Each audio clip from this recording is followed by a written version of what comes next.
First time నల్లి cosh biryani order చేసుకున్నాం. 2 బొక్కలు వేసిర్రు ఇవి విస్తారి నుంచి. టేస్ట్ చేద్దాం, టేస్ట్ చేసి ఎట్లా ఉందో చెప్తా. బొక్కేసిర్రు ఇది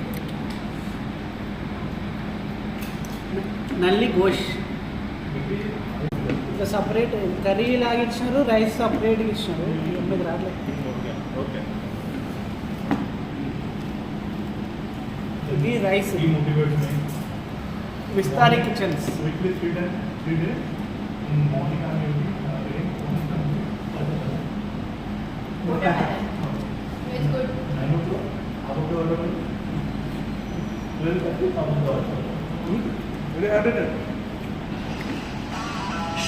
బాగా స్పైసీ ఉందా బాగానే ఉంది. మరి 5కి 4 ఇవ్వచ్చు, అంత ఎక్సలెంట్ అయితే లేదులే. కానీ బొక్కలు మాత్రం